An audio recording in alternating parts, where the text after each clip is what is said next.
Alhamdulillah, wassalatu wassalamu ala Rasulillah wa ala alihi wa sahbihi wa man tabi'ahum.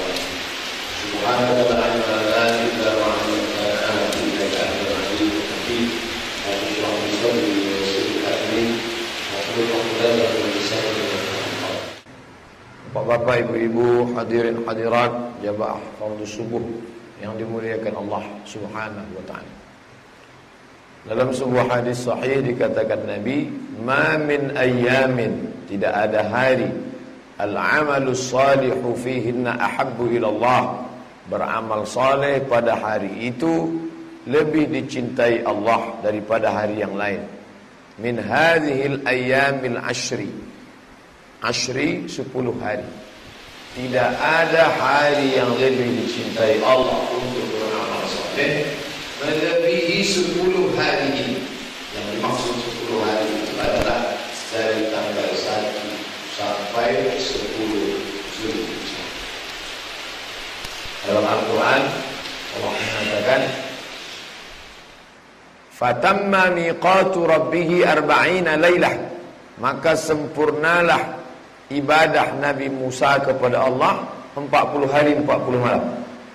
Yang dimaksud 40 hari 40 malam, kata ahli tafsir, 30 hari bulan Zulqa'dah tambah 10 hari awal Zulhijjah.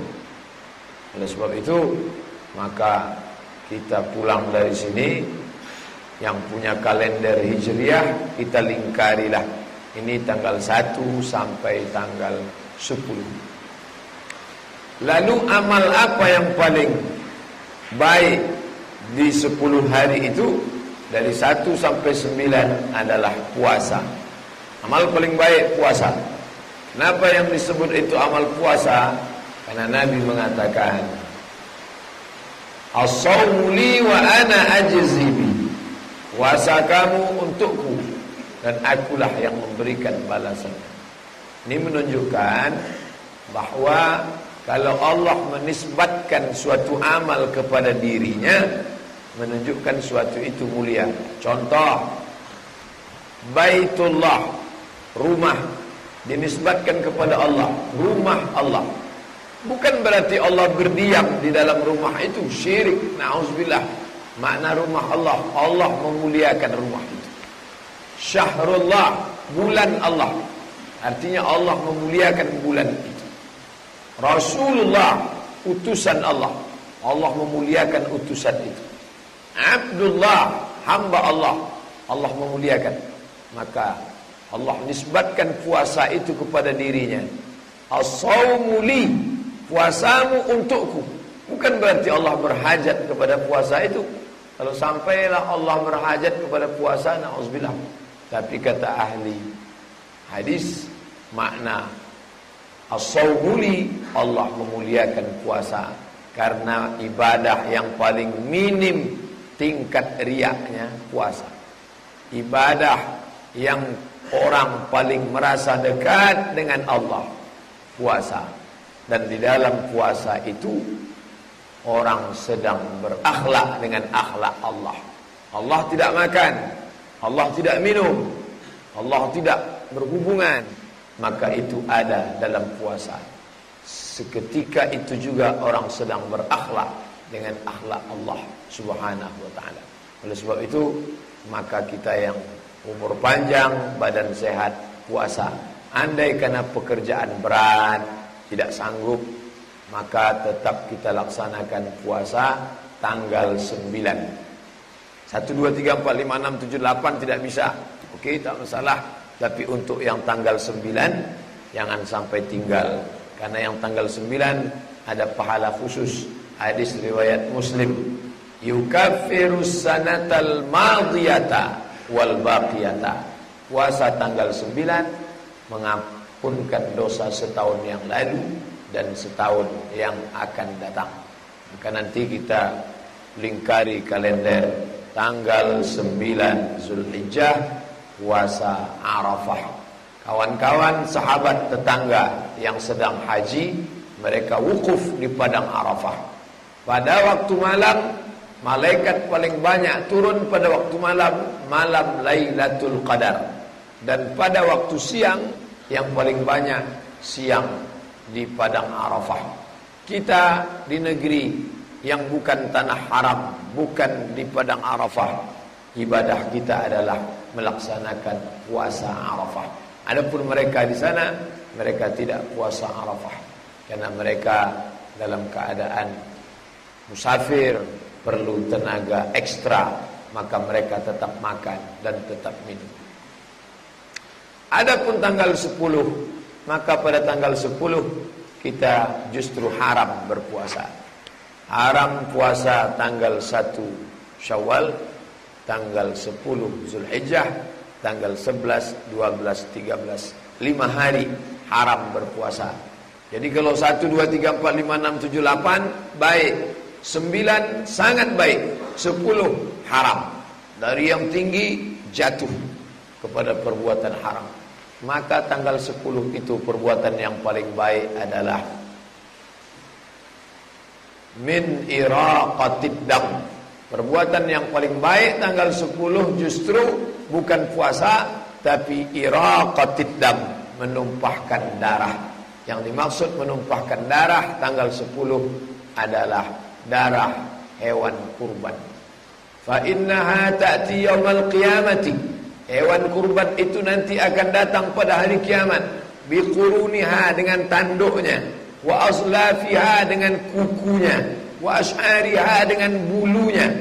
Tanduk, kuku, bulu, ketiga-tiga ini sampah.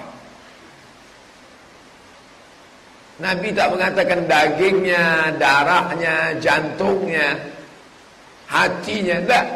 Dia akan datang pada hari kiamat dengan tanduknya, dengan kukunya, dengan bulunya. Apa pelajaran dari sini?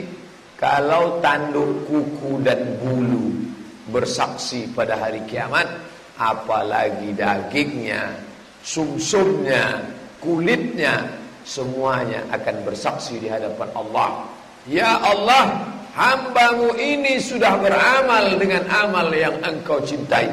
Makanya kata Nabi, fatimu biha nafsan, sucikanlah diri kamu dengan menyembelih hewan kurban.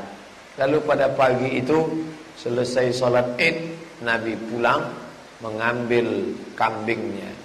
Jenis kambingnya aqranaini, sudah bertanduk, artinya cukup umur. Amlahaini, warnanya putih bersih. Fadzabahahuma biyadihi, Nabi memotong dengan tangannya sendiri.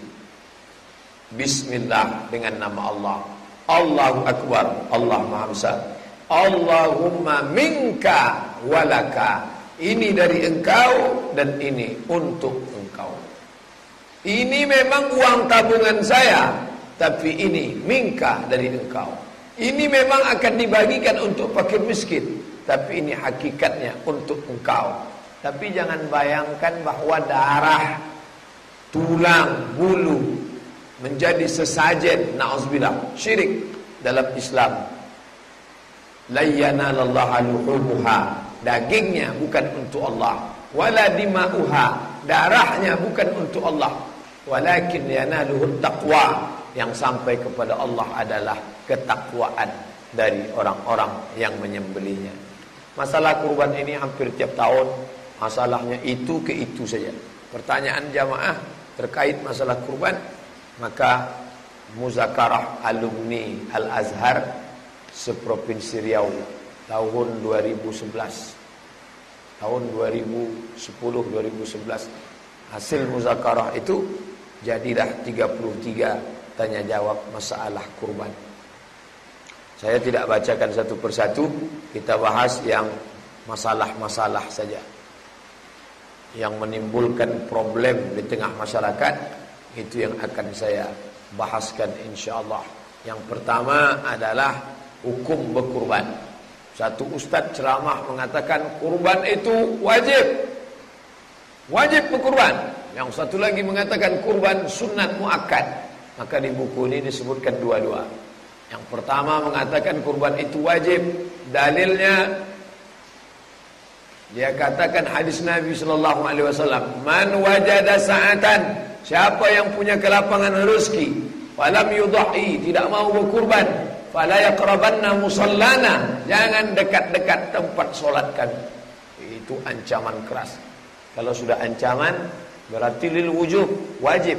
Itu yang dipegang oleh mazhab Hanafi.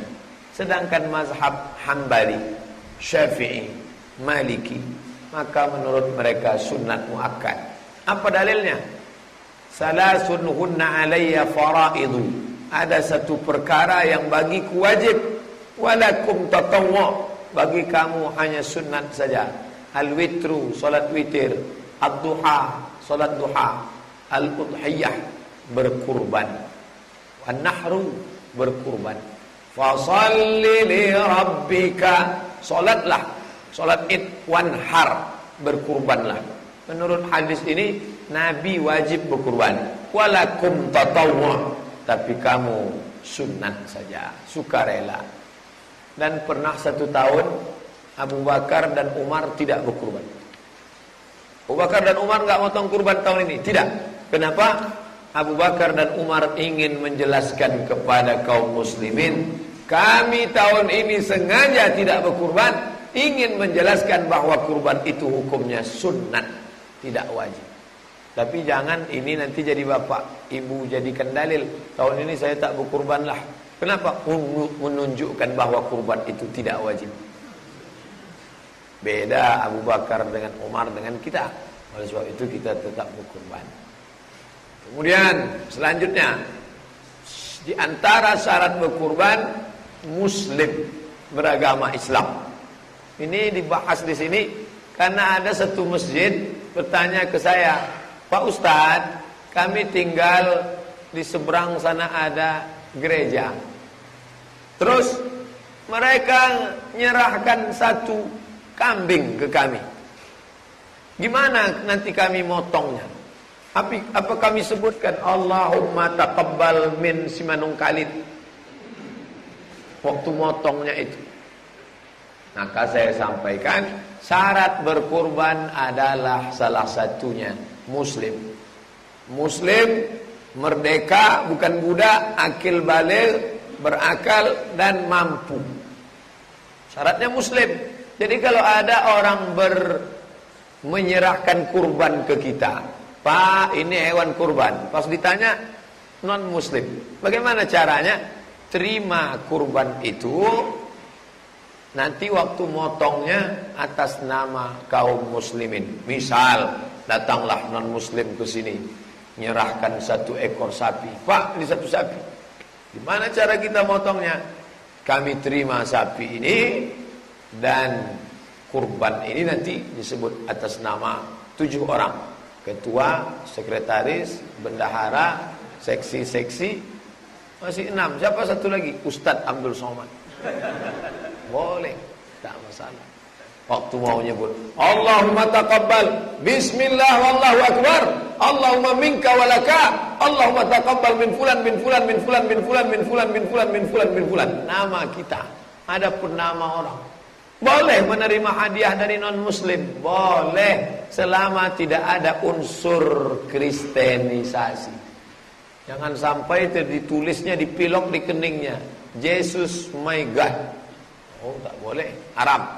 Tapi kalau ada, apa dalil boleh menerima hadiah non muslim? Nabi berkirim surat kepada Raja Mesir, namanya Muqawqis, agamanya Kristen Ortodok Koptik.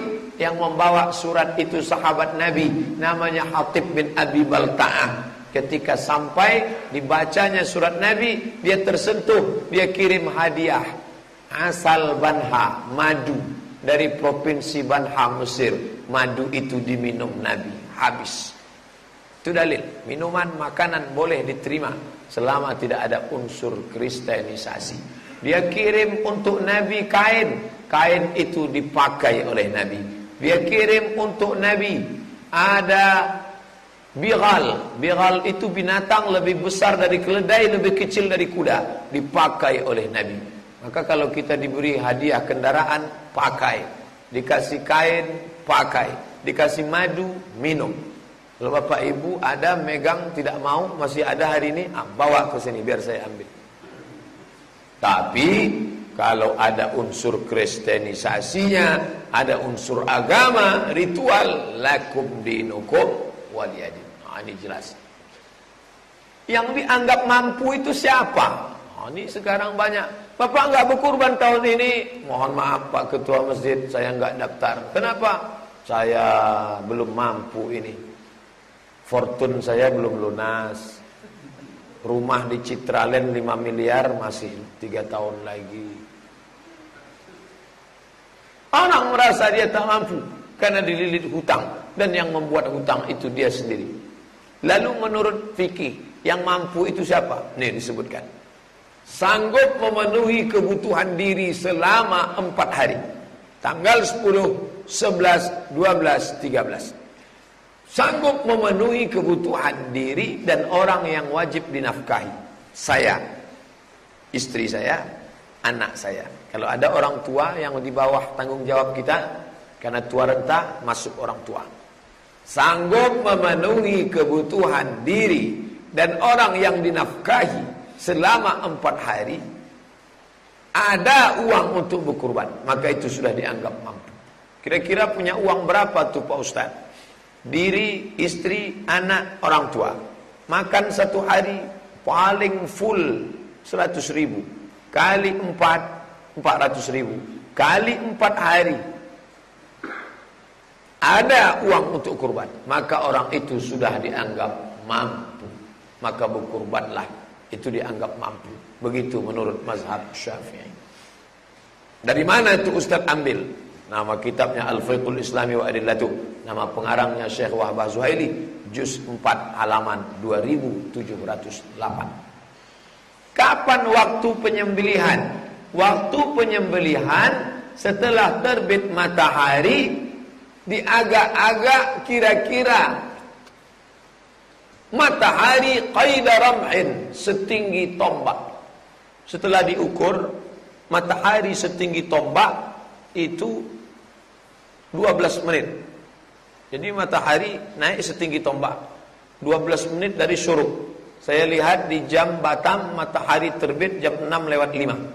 Tambah 12 jam 6:05 tambah 12 jam 6:17. Itu sudah boleh sholat sunat. Jadi waktu yang terlarang itu kapan Pak Ustaz? Waktu terlarang, waktu 2 tanduk setan, qarnai setan, adalah dari sejak terbit matahari sampai matahari setinggi tombak. Setelah diukur menurut ilmu astronomi 12 menit. Itu waktu terlarang. Kenapa disebut waktu tanduk setan? Ketika matahari naik dari permukaan bulat matahari, selama 12 menit datang setan menghampiri. Jadi ini lambang setan ya. Makanya orang-orang metal itu setan. Metal setan. Tanduk setan, kornai setan. Tengok lambang red devil, tanduk setan 2. Maka lewatkan itu sholat. Diagak-agak kira-kira cukup 2 rakaat dan cukup untuk motong kambing, membagi. Itu sudah boleh.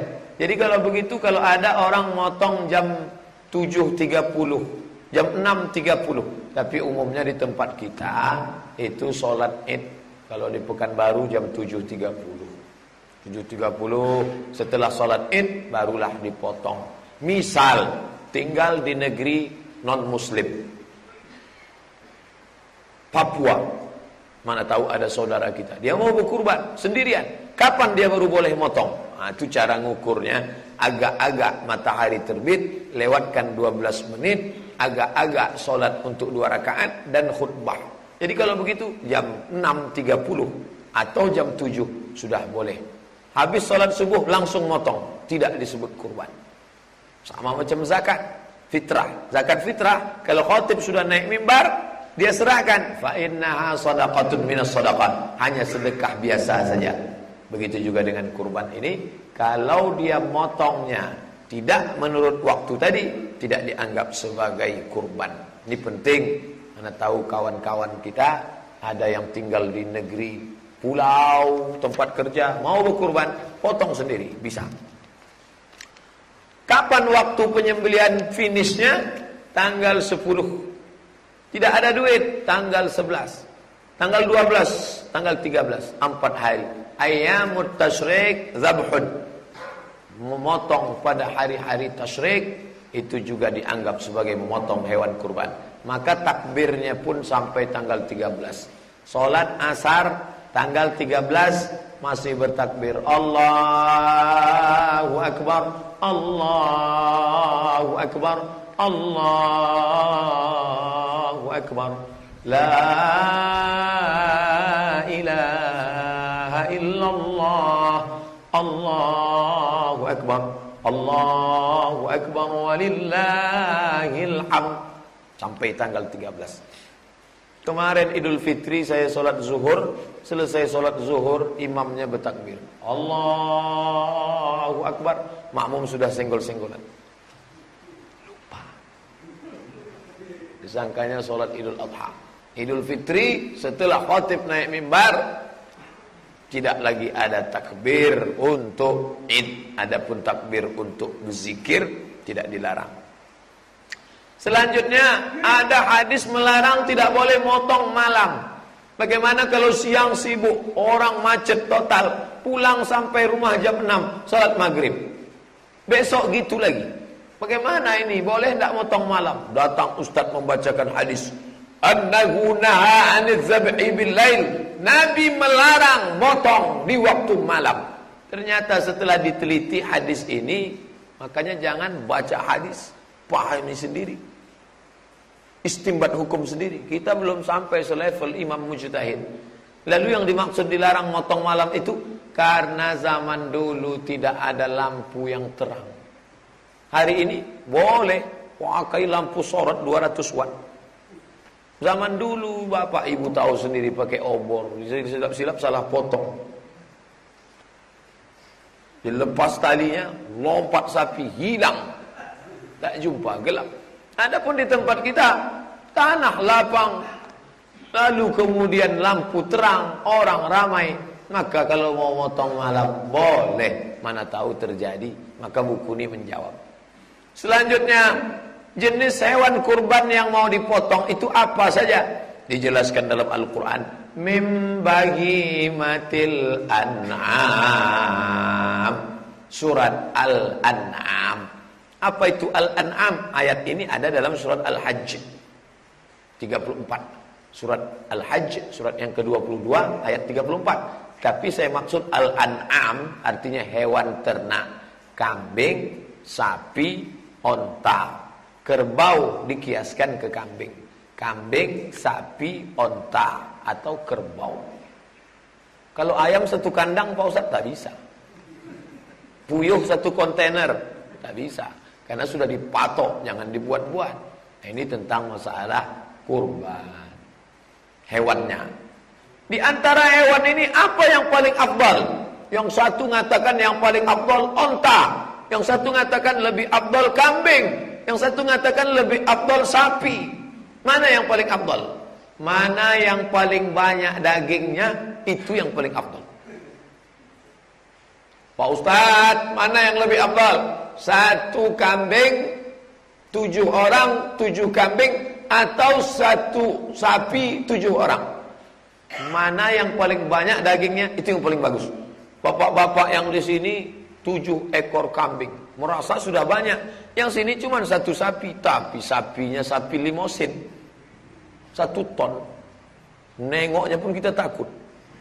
Ada sapi besar sekali, punuknya itu daging luar biasa. Maka mana yang paling banyak dagingnya bisa dinikmati fakir miskin, itulah yang paling afdal. Mengenai batasan umur dibahas. Kalau dia onta 5 tahun masuk 6. Kalau dia kambing, kambing kampung, kambing kacang yang bulunya pendek 2 tahun masuk 3. Tapi kalau dia kambing gondrong, kambing biri-biri, kambing yang bulunya bergumpal-gumpal, 1 tahun masuk 2. Dari mana tahu umur kambing? Cara melihatnya 2. Pertama, amlahaini, tanduknya tumbuh. Yang kedua, gigi. Makanya dibuka, di pasar kambing dibuka gigi. Karena kambing itu tidak ada akte kelahirannya. Kali tengok gigi sama tanduk. Orang beli kambing dirasa keningnya. Ini belum tumbuh nih. Tengok gigi. Zaman dulu pun kalau mau menengok perempuan zaman dulu tengok giginya, suruh buka gigi. Karena kalau sudah tua menjulur giginya panjang. Makanya dulu perempuan-perempuan memotong pangor, dipotong gigi. Haram hukumnya motong gigi, tak boleh. Karena merubah ciptaan Allah Subhanahu wa taala. Selanjutnya, adakah batasan tertentu tentang jumlah? Ya, berapa? 1 kambing 1 orang, 1 kambing atau 1 keluarga, 1 sapi 7 orang.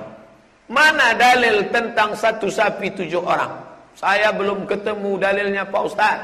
Nabi naharna, kami menyembelih onta. Amal Hudaybiyah, tahun Hudaybiyah. Tahun Hudaybiyah tahun ke-6. Disebut tahun Hudaybiyah karena tahun ke-6 Nabi dan sahabat mau pergi umrah, dicegat di tengah jalan, tidak jadi pergi karena mereka orang kafir Quraisy tidak siap menerima Nabi. Terjadilah perjanjian di tempat, nama tempat itu Hudaybiyah. Itu tahun ke-6. Pada tahun ke-6 itu mereka berkurban bersama Nabi 1 onta 7 orang. Sekarang ada orang buat macam-macam. Guru sekolah nelpon saya, Pak Ustadz, saya mau didik anak-anak ini supaya rajin berkurban. Lalu saya buat 1 sapi. Berapa orang? 40 orang, 1 lokal. Bukan kurban. Kalau cara mendidik, didik yang benar. Adapun itu bukan kurban. Maka kurban itu 7 orang 1 sapi. Atau 1 kambing 1 orang. Apakah boleh menyembelih hewan bercacat? Haram. Maka bapak yang sudah menjadi penerima amanah, masyarakat kita ada 1000 orang, diamanahkan kepada 20 orang. Tim fit and proper test kambing dan sapi. Pilihlah baik-baik, jangan sampai matanya cacat, jangan sampai kakinya cacat, jangan sampai tulang sumsumnya kering, jangan sampai dia berpenyakit. Begitu sapi dipotong, dibelah, hatinya berulat, melompat ulat dalam hati, sakit. Makanya sapi yang sudah lolos pemeriksaan DRH, dokter hewan. Mana lebih hebat dokter hewan dengan dokter umum, dengan dokter spesialis? Hebat dokter hewan lagi. Kalau dokter spesialis dia nanya dulu, Bapak sakit apa? Dokter hewan mana pernah nanya? Dia sudah tahu. Itu yang ngomong ke saya dokter hewan, Pak Dokter Haidir, dokter hewan di Provinsi Riau. Lebih hebat dokter kami lagi dari dokter spesialis Pak Ustaz. Apa hebatnya Pak? Kalau dokter spesialis masih nanya lagi, sakitnya apa? Kalau kami enggak. Tak pernah kami tanya sapi itu sakitnya apa. Nah, apa yang dianjurkan untuk orang yang berkurban? Idza ra'aitum hilala Dzulhijjah. Kalau kalian sudah melihat hilal anak bulan. Kalau anak bulan itu bentuknya sabit, namanya hilal. Kalau bulannya bulat, namanya badar. Dua-dua sudah jadi nama orang Indonesia, Pak Hilal dan Pak Badar. Tala'al badru alaina. Badar, bulan. Kalau kamu melihat hilal, maksudnya tanggal 1 Zulhijjah. Wa arada ahadukum an yudhahi, kamu mau berkurban, falyumsik an sya'rihi wa azfarihi. Jangan potong kumis, jangan cukur kumis, jangan potong jenggot, jangan cukur jenggot, jangan pangkas rambut, jangan potong kuku. Dari sejak tanggal 1 sampai tanggal 10. Tapi hukumnya sunnah. Jangan bacakan hadisnya, tak jelaskan hukumnya. Dibicarakan di TV radio. Iza ra'aitum hilal Zulhijjah. Kalau kamu sudah melihat hilal Zulhijjah, wa arada ahadukum an yudhahi, kamu mau berkurban, falyumsik an sya'rihi wa azfarihi. Jangan potong rambut, jangan cukur, jangan potong kuku. Demikianlah. Masyarakat bingung, jangan di situ haram apa makruh? Perintah di situ wajib apa sunat? Hukumnya sunat. Pelajaran yang diambil dari itu apa? Terapi. Dari tanggal 1 ke tanggal 10 mulai panjang. Semak wajah. Kuku pun mulai panjang. Maka pagi tanggal 10 setelah dia motong, habis itu dia potong kuku, dia rapikan. Lalu kemudian setelah itu dia dengan semangat baru, kumis baru, jenggot baru, kuku baru. Ini terapi. Kalau bapak mau buat silakan. Andai tidak mampu, ya tak apa-apa. Tapi perbuatan ini baik. Adakah bacaan khusus ketika memotong? Ada. Yang pendek, yang panjang. Mau yang pendek? Bismillahi wallahu akbar, Allahumma minka walaka. Yang panjang? Inni wajjahtu wajhiya lilladzi fatara as-samawati wal arda hanifan musliman wa ma ana minal musyrikin. Inna salati wa nusuki wa mahyaya wa mamati lillahi rabbil alamin la syarika lahu wa bidzalika umirtu wa ana awwalul muslimin. Bismillahi Allahu akbar minka walaka min Muhammadin wa ummatihi. Oh, panjang sekali. Saya anjurkan yang pendek aja lah. Ini sudahlah yang panjang tak pula hafal. Tolong bukakan buku itu dulu. Kata sapi itu kalau potong-potong aja lah, ini udah tersiksa. Lama lah dia motong. Baca aja Bismillah, Allahu akbar, Allahumma minka walaka. Apakah orang yang berkurban itu mesti menyembelih hewannya sendiri? Sunnah. Fadzabahu ma biyadihi. Nabi motong sendiri. Bagus. Saya belilah. Datang orang ke kampus jual. Ustaz, ini kan mau Idul Adha. Iya, ini pisau bagus Pak Ustaz. Cobalah Ustaz rasa ujungnya, tipis.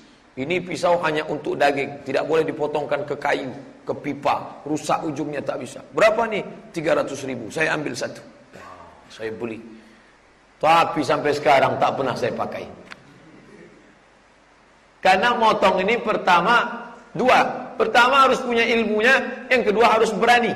Ilmunya apa? 2 urat mesti putus. Pertama urat napas, kedua urat makan. Ada orang motong, dia tengok uratnya sudah putus. Rupanya yang putus urat makan. Urat napas belum putus. Begitu dibuka tali, pegak balik sapi. Masuk ke internet, sapi kerasukan setan. Bukan kerasukan setan, uratnya belum putus. Makanya kalau tak punya ilmunya jangan motong. Yang satu lagi berani motong, ilmunya ada tapi tak berani motong. Coba potong. Begitu melihat darah, mabuk kuat. Sapi tak mati, dia pingsan. Maka bapak panitia ini penting. Kalau ada orang mau coba-coba, serius nih bapak motong. Iya, pernah motong? Enggak, jangan. Untuk sementara beli dulu ayam, yang kecil-kecil dulu lah, jangan langsung. Ini langsung ke sapi aja. Nah, bagi orang yang menyembelih hewan kurban, tapi untuk orang lain, tukang potong, tukang jagal, slaughter, apakah dia perlu menyebutkan nama orang tersebut? Ya, Nabi menyebut. Apa kata Nabi? Allahumma taqabbal min Muhammad wa ali Muhammad. Ada disebut nama. Maka saya potong. Ya Allah, terimalah kurban Abdul Somad dan keluarganya. Kalau tak dia sebut, kata Imam Al-Hasan Al-Basri dari kalangan tabi'in, andai tak dia sebut sah. Innamal a'malu binniyat. Segala amal dengan niat. Niatnya sudah.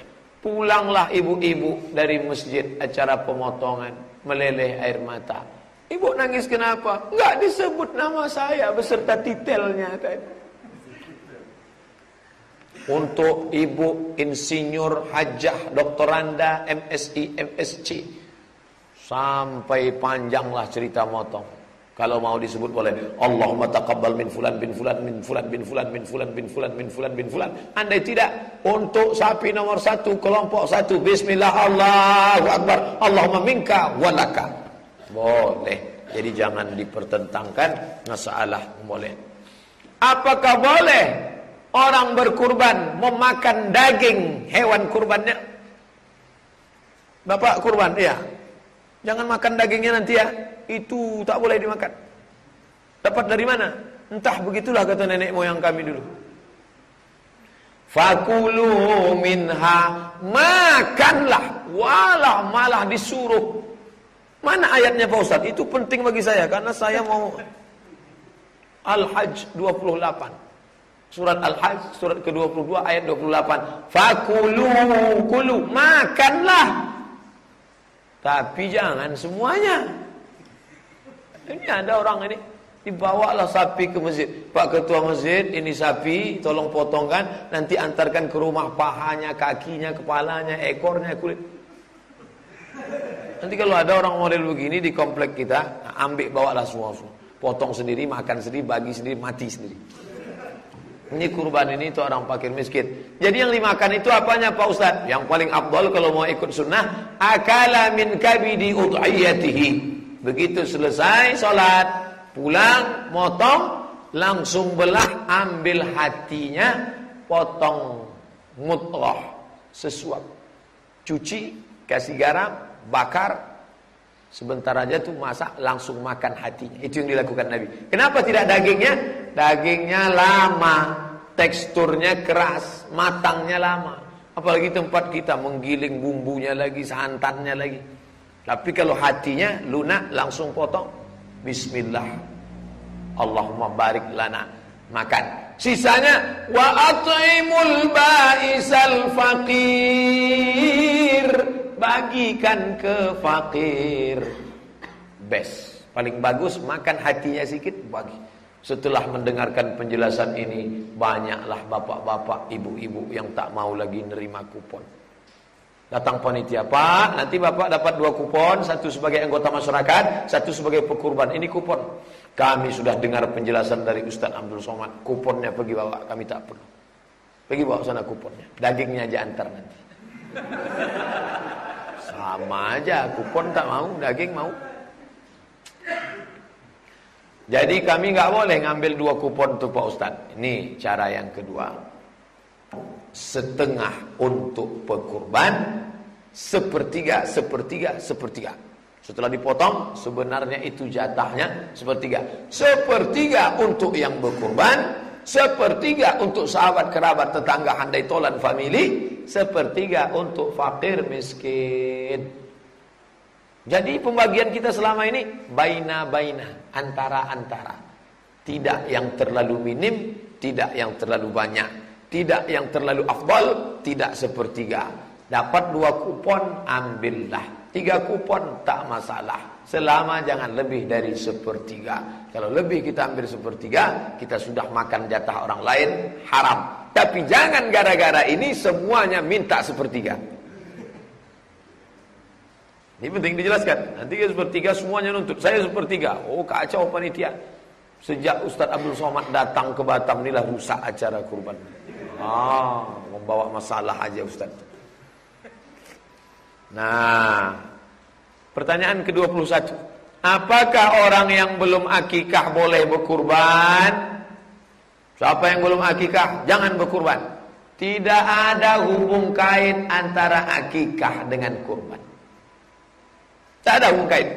Akikah Abdul Somad itu tanggung jawab bapak saya terhadap saya.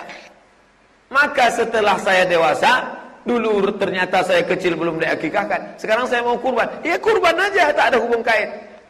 Kurban dengan akikah bukan seperti wudhu dengan sholat. Siapa yang tidak wudhu tak boleh sholat. Siapa yang tidak akikah tak boleh kurban. Bukan, tak ada hubungan. Dan akikah itu tidak ada yang menyatakan hukumnya wajib. Sepakat 4 mazhab mengatakan akikah itu sunnat muakkad. Kullu mauludin rahinatun biaqiqatihi. Setiap anak tergadai dengan akikahnya. Tusbahu anku yauma sabi'ihi. Sembelihkan kambing pada hari ke-7. Yuhlaku, cukurkan rambutnya. Wa yusamma, kasih nama yang elok-elok, yang bagus-bagus, yang cantik-cantik. Potong kambing, cukur rambut, kasih nama. Itu cara menebus anak. Sunnah. Saya Pak Ustadz dulu tinggal di kampung, orang tua susah, duit tak ada. Saya belum diakikahkan. Sekarang saya mau akikah, boleh? Boleh. Bapak ibu yang belum akikah, pulang dari sini cari kambing. Akikah. Buat acara. Nanti siang undang saya datang insyaallah. Untuk akikah. Masih boleh umur 40 akikah? Boleh. Mana dalilnya? Aqa'an nafsihi ba'da ma bu'itsa nabiyan. Nabi mengakikahkan dirinya setelah jadi nabi. Boleh. Tapi kalau sudah 40, akikah saja. Jangan diayun pakai marhaban. Sudah 40 pakai marhaban. Marhaba ya Nur. Patah tiang ayunan. Jadi kalau duit saya cuma 3 juta Pak Ustaz, 2,5 juta, 2,500,000. Mana yang lebih baik? Saya akikahkan diri saya atau kurban? Yang paling dekat sekarang kurban saja. Nanti setelah kurban ternyata ada rezeki, baru akikah. Bagi yang belum akikah, Anda tidak dibuat pun akikah itu tidak masalah. Tapi kalau ada orang mau membuat, hukumnya mubah. Tapi kurban sunat muakkad. Berkurbanlah. Duit saya ada 5 juta, dua-dua bagus. Ini 2,5 juta untuk kurban, ini 2,5 juta untuk akikah. Bagus sekali. Jangan berhitung-hitung sama Allah. Nanti Allah berhitung-hitung pula sama kita. Allah kalau sudah berhitung sama kita, payah dikasihnya napas setengah. Sesak napas.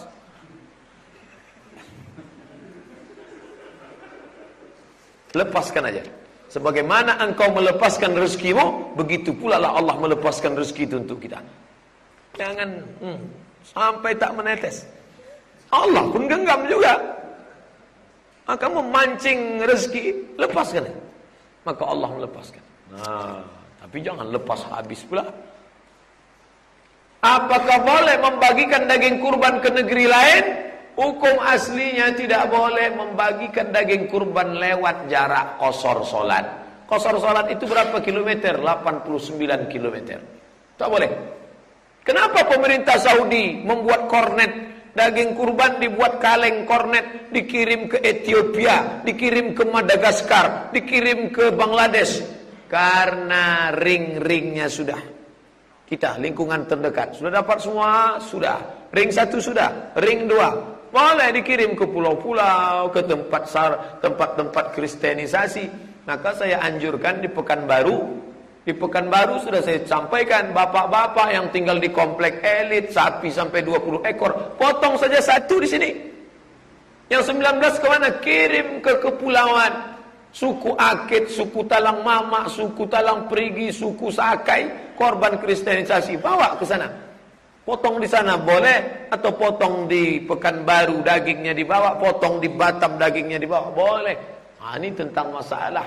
Dan kami membuka program itu sejak setahun yang lalu, pengiriman kurban untuk Meranti, Merbau, Rangsang, Tebing Tinggi yang banyak korban kristenisasi, jual 1 voucher 2,5 juta untuk kambing. Kambingnya dijemput jauh dari Langkat, Provinsi Sumatera Utara, 1 ekor 200 kilo.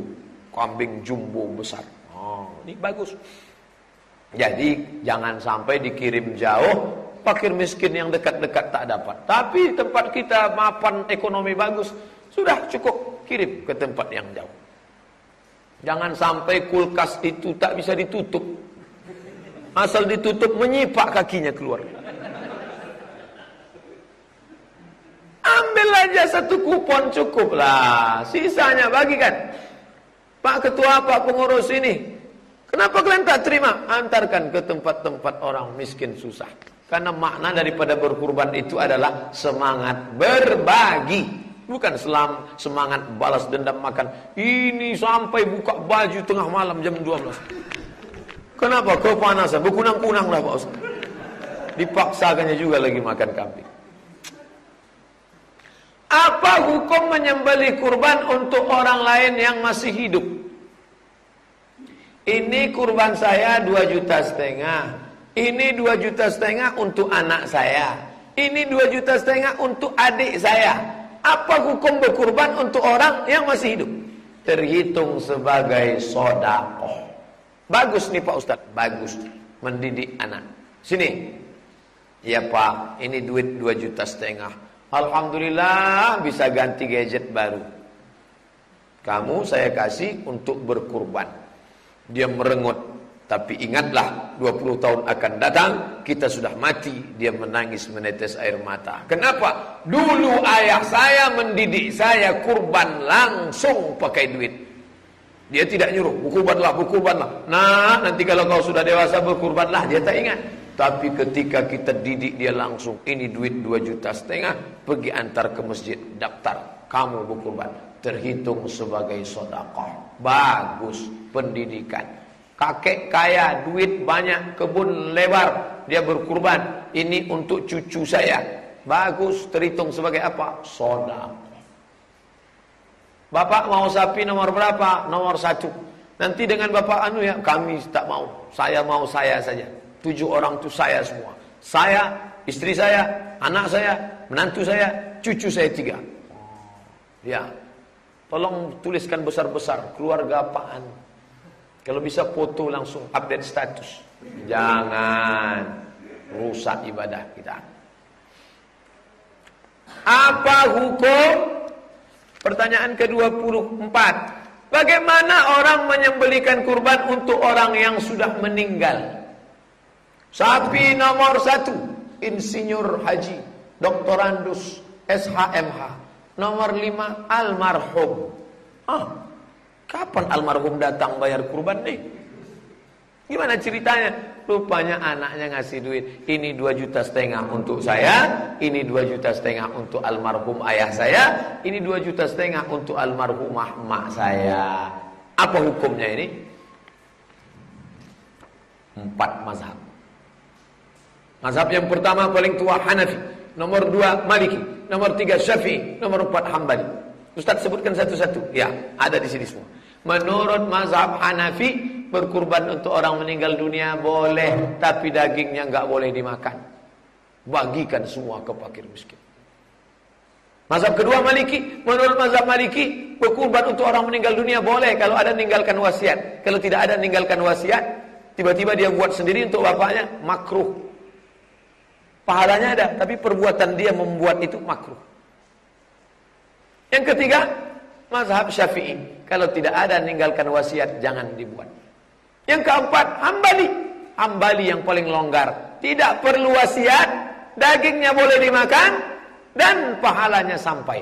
Maka dalam hal ini, pilihlah Hambali. Wah, saya nggak mau pindah mazhab Pak Ustaz. Saya istiqomah Syafi'i. Rupanya setelah ditelusuri, bukan mau istiqomah Syafi'i, tak mau duit keluar. Nih, baca nih dalam mazhab Syafi'i. Menurut mazhab Syafi'i, jika tidak ada wasiat, jangan dibuat. Pak, kata istrinya, marilah kita bakti sama bapak-bapak kita. Mertua kamu itu ayah saya. Ini sudah ada dalam kitab. Mazhab Syafi'i mengatakan tak perlu, jangan dibuat. Rupanya karena tak mau keluar duit aja.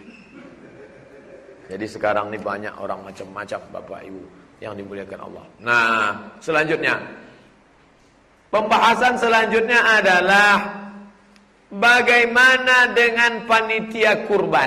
Apakah zaman dulu ada panitia kurban? Zaman dulu orang Arab beternak, kambing di belakang. Begitu dia pulang sholat, dia ambil kambingnya, dia baringkan, dia potong, dia bagi 3, langsung. Dulu begitu. Sedangkan kita tidak punya ternak. Lalu kita sibuk, maka kita minta bantuan orang, dibentuklah tim panitia kurban 2016. Maka akadnya 3. Yang punya kambing, yang berkurban, tak ketemu. Yang punya kambing dengan yang berkurban tak pernah ketemu. Karena sibuk. Yang ini sibuk ngurus kambing, yang ini sibuk bisnis. Maka di tengah ini ada panitia sebagai orang ketiga. Ini tidak berlaku ungkapan jangan ada orang ketiga di antara kita. Mesti ada. Karena kalau tak ada siapa yang ngurus? Maka akadnya, wahai panitia kurban, ini 2.500.000 untuk biaya kurban sekaligus biaya operasional dan yang terkait dengannya tunai. Maka panitia inilah nanti yang akan mensurveikan, membelikan, memotongkan, mendistribusikan, membagikan. Maka jadilah panitia yang amanah. Karena kejadian di Batam tidak, tapi di tempat saya banyaklah potong bagi. Ke plastik 2, ke belakang 3. Makan haram panitia kurban. Makanya dibahas di sini tentang masalah panitia kurban. Mesti amanah. 27. Apakah boleh panitia mengambil daging kurban dipotong, dimasak pagi sebelum dibagi? Setelah dipotong, kambing, sapi, kerbau, bertimbun daging setinggi bukit Uhud. Datanglah panitia mengambil pisau, potong ini, cincang halus, siram bumbu, masak. Allahumma barik lana fima razaqtana. Boleh tak itu? Maka dibahas di sini. Itu daging pemiliknya 3 orang. Pekurban, keluarga, sahabat, tetangga, kerabat, fakir, miskin. Status daging itu tak jelas, belum dibagi. Maka kalau dimakan, haram. Jadi kalau gitu kami makan lontong. Mana ada tenaganya Pak Ustadz? Ini perlu tenaga kuat. Jadi gimana cara menghalalkannya? Nah, cara menghalalkannya gini. Kepada bapak-bapak pemilik sapi nomor 1, bapak insinyur, bapak kiai haji, bapak, datanglah mereka 7 orang. Pak, bapak 7 orang, di sini ada jatah 20 kilo. Kami minta 10 kilo untuk kami masak pagi ini ya Pak. Kata yang 7 itu, ambillah. Masaklah yang 10. Ada satu yang pelit, tak mau. Nah, kan ada pisau di situ. Minta 10 ya Pak. Nengok pisau, ambillah. Gitu cara menghalalkan. Karena kalau sampai kita makan daging haram tadi, ayyuma lahmin, setiap daging, nabata min aramin, daging di badan kita ini kalau tumbuh dari yang haram, fannaru aulabi, tempatnya api neraka jahanam. Na'udzubillah. 28. Apakah boleh menjual kulit tanduk, kuku, bulu, lalu diambil hasilnya? Tak boleh. Lalu hadis riwayat Ali bin Abi Thalib, natasaddaqu biha, kami sedekahkan kulitnya. Cari fakir miskin, sini. Ini ada 10 kulit, ambil. Jangan kulitnya digunting halus-halus, masukkan plastik, dibagi. Nanti kampung bau bangkai. Tak ada yang pandai mengolah. Jadi caranya, panggil fakir miskin, ini kulit, tanduk, kuku, bulu, ambil nih semua untuk kalian. Kalau dijual bagaimana Pak Ustaz? Nabi menjawab, man ba'a jilda udhiyatihi, siapa yang menjual kulit hewan kurbannya, fala udhiyatalah, maka tiada kurbanlah baginya. Fakir miskinnya Pak Ustaz enggak punya mobil truk, enggak sanggup, enggak punya relasi kenalan, boleh enggak kami yang menjualkan? Boleh. Mana toke jange? Mau beli 10 kulit? Mau? Berapa satu kulit? 100, 10, sejuta. Mana duitnya nih? Duitnya langsung bagi ke fakir miskin. Fakir miskin, ya. Tadi kalian mau dikasih kulit enggak mau? Enggak. Kalau ini mau. Aman. Jangan duit itu diambil beli tali, beli kresek, nasi bungkus, jisamsu. Bagikan semua. Jangan lagi ada unsur manfaat di dalamnya. Begitu menurut para ulama. Boleh kan memberikan daging, kepala untuk sebagai upah? Hadiah boleh, upah haram. Hadiah boleh, upah haram. Apa beda upah sama hadiah? Hadiah, Pak tukang jagal, ya, ini untuk Bapak hadiah. Kalau hadiah, ada alhamdulillah, tak ada tak masalah, itu hadiah. Tapi kalau upah, ada wajib. Kalau tak ada, naik pisau tuh. Mau ini. Ini ke leher sapi tadi ini, masih bisa lagi nih. Ada yang orang-orang mesti dikasih upah. Tukang potong, itu tak bisa tak dikasih upah. Jangan daging itu dijadikan upah. Ini kepalanya untuk upah, tak boleh. Maka 2,5 juta ada sisa. Pak, ini kita janji baik-baik dari awal ya. Iya, Bapak biasa kalau motong 1 ekor berapa? Saya biasanya dikasih orang 100.000, misal 100.000. Nanti Bapak motong tempat kami 5 ekor ya. Iya, 5 berarti Bapak 500. Ini untuk Bapak sebagai upah 500. Ini ada daging 2 bungkus sebagai hadiah. Bedakan antara upah dan hadiah. Nah, begitu solusinya. Apakah boleh berkurban dalam bentuk uang? Kamu enggak berkurban tahun ini? Kurban saya dalam bentuk 2 juta, saya sedekahkan untuk pembangunan masjid. Dengan niat kurban, tak bisa. Jangan dipindah-pindah. Lebih pandai, lebih pintar dari Allah Ta'ala. Yang kata Allah dalam bentuk kambing, ya potong kambing. Nanti untuk masjid, sedekah. Ini kebersamaan. Nanti Allah bukakan pintu rezeki, melimpah ruah setelah dipotong nih kambing, baru bersedekah untuk masjid. Jangan duit kurban. Untuk tahun ini kita tidak potong kambing. Daging kambing ini semua kita belikan ke semen. Kunyahlah semen nih rame-rame. Ini orang tak betul. Maka sedekah, infak. Sudah ada kotak-kotaknya. Yang paling tinggi zakat, di bawah zakat wakaf, di bawah wakaf infak, di bawah infak sedekah, di bawah sedekah hibah, di bawah hibah wasiat. Itu jangan dia taati. Ini kurban dalam bentuk daging, kebersamaan, makan bersama, motong bersama. Apakah kurban sekali seumur hidup? Asal mampu kurban. Siap mampu kurban. Ustaz, saya berkurban terus. Kurban tiap tahun. Apakah non muslim boleh diberi jatah kurban? 2 kilo. Ada yang di sudut sana bingung. Panitia pulang lagi. Pak, kami tadi mau bagi nggak jadi. Kenapa? Saya melihat namanya si Manung Khalid. Boleh nggak dia dapat ini? Tunggu saya telepon dulu Ustaz Soman. Assalamualaikum Ustaz. Ya, boleh si Manung Khalid dapat ini? Boleh. Apa dalilnya? Enak aja Ustaz bilang boleh. Sejak kapan Allah mengangkat Ustaz jadi juru bicara Tuhan? Dalil mana? Qul atu burhanakum. Tunjukkan dalil. Datang Asma menemui Nabi. Emaknya musyrik. Ummi qadimat wa hiya raghibatun. Emak saya datang ingin ketemu. Dia rindu betul dengan saya. Apa atasaddaqu? Apa u'tiha? Bolehkah saya menemui dia? Boleh kata Nabi. Bolehkah saya bersedekah untuk dia? Boleh. Itu dalil. Tapi dengan syarat kurban sunat. Kurban wajib tak boleh. Kurban wajib itu apa Pak Ustaz? Kurban nazar. Kalau anak saya lulus PNS tahun ini saya bernazar. Kalau tak lulus sampai mati saya tak berkurban. Itu tak boleh. Tapi kalau kurban sunat, kurban kita ini rata-rata kurban sunat karena kita tidak bernazar, maka boleh untuk dia. Kasih dia 1 kilo. Nanti dia ngobrol di warung kopi. Ente dapat berapa? Saya 2 kilo. Kamu 2 kilo. Aku kok 1 kilo. Ente mau 2 kilo? Mau. Sebutkan passwordnya. Asyhadu an la ilaha illallah. Masalah gunting pita bisa nyusul belakangan. Sunat. Apa hikmah yang bisa diambil dari kurban itu? Ada 5. Pertama, melaksanakan perintah Allah. Fasalli li rabbika wanhar.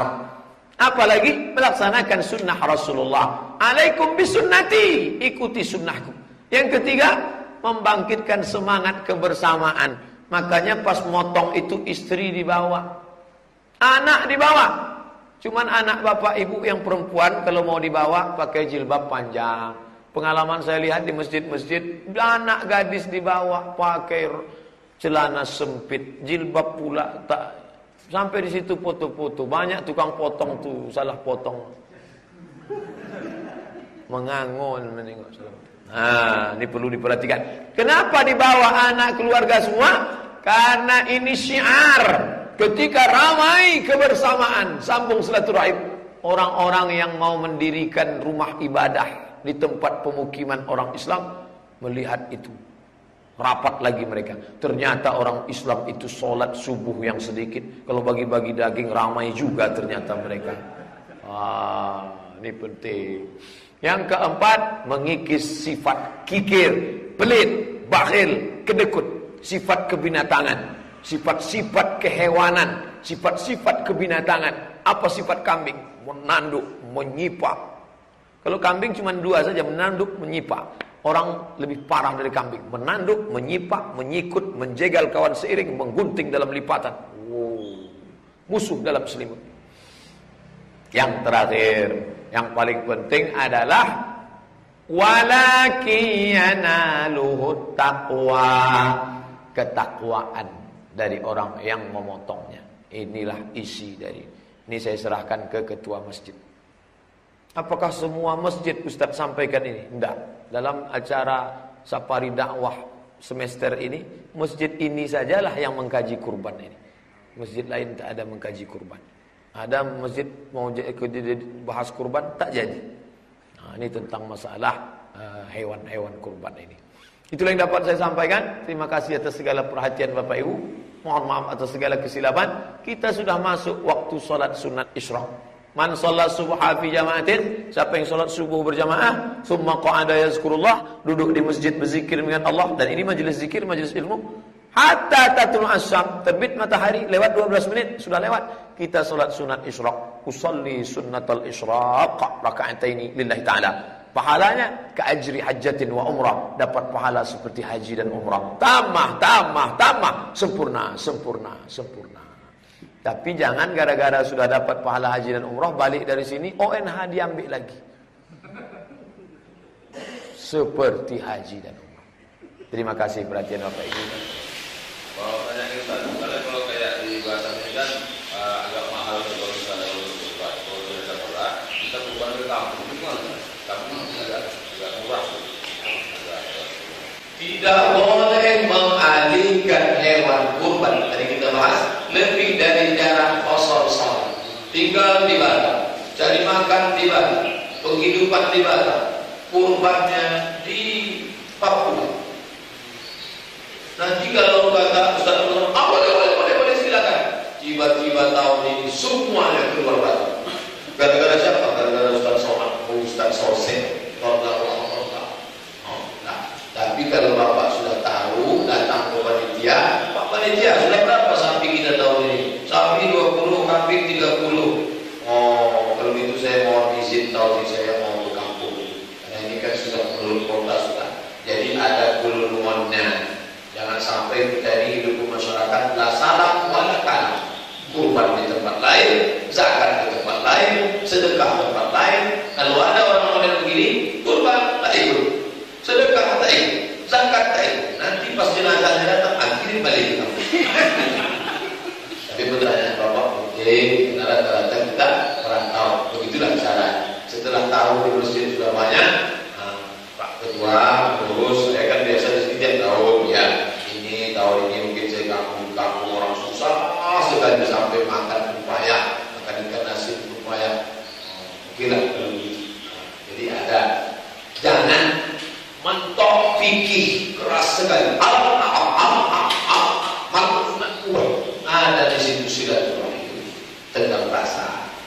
Tapi secara umumnya kalau keliling kita ini sudah boleh dibawa keluar. Jangankan 90 km, itu kurban dari Makkah dibawa ke Ethiopia, dari benua Asia ke benua Afrika. Boleh. Hukum aslinya kalau ring-ring keliling sudah dapat boleh dibawa.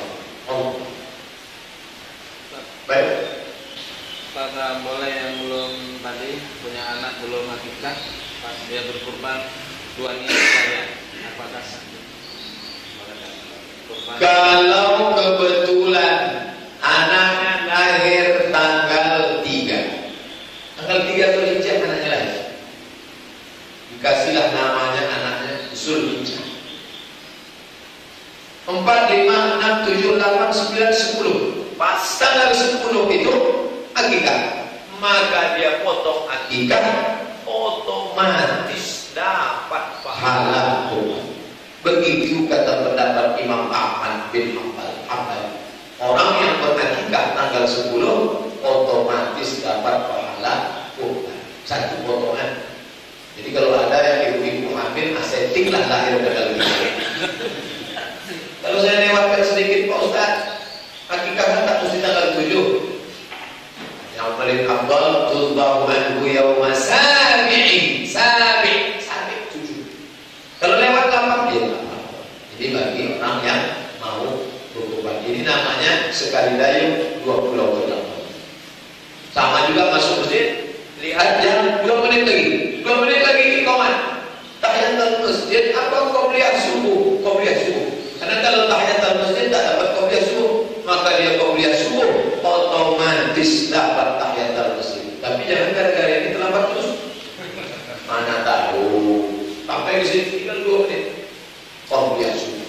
Begitu dalam kitab fatwa Syekh Abdul Aziz Ibnu Baz Mufti Saudi Arabia.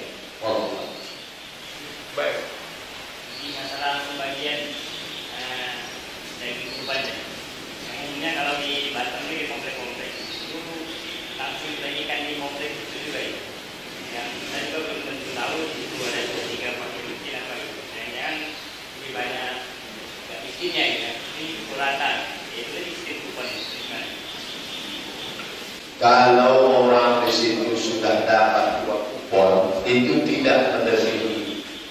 Karena di situ ada 2/3. Sepertiga kurban, sepertiga sahabat, kerabat, tetangga, andai tolak, famili. Jadi sebenarnya 2/3, sepertiga itu yang fakir miskin. Jadi agak-agak lah. Tapi kalau sampai semuanya dia bagi sampai fakir miskin, apa beda fakir sama miskin? Fakir no income, tak ada income sama sekali. Janda tua, tak ada pemasukan. Itu fakir. Yang miskin ada pemasukan, tapi tak mencukupi kebutuhan. Itu kuota mereka, jangan sampai dia. Tapi insya Allah, selama yang saya tahu, andai di komplek elit sekalipun, itu tak sampai 2/3 yang dibagi. 2 kupon, kalau di Pekanbaru 2 kupon, sekupon bagi kurban, sekupon anggota masyarakat. Jadi kalau dia masyarakat sekaligus kurban dapat 2 kupon, tak sampai 2/3. Sisanya itu masukkan ke plastik, bagikan ke fakir miskin. Tak ada lagi bagi, cari ke pinggir-pinggir kota. Jangan sampai dibagi di situ semua. Semuanya kaya, satu sapi, mereka bagi semua. Makanya makan jatah fakir miskin. Oh. Terima kasih perhatian Bapak Ibu. Mohon maaf atas segala kesilapan. Subhanallahumma wa bihamdika asyhadu an la ilaha illa anta astaghfiruka wa atubu ilaik. Wassallallahu ala sayyidina wa maulana Muhammad wa ala alihi wa sahbihi wasallam walhamdulillahi rabbil alamin. Assalamualaikum warahmatullahi wabarakatuh.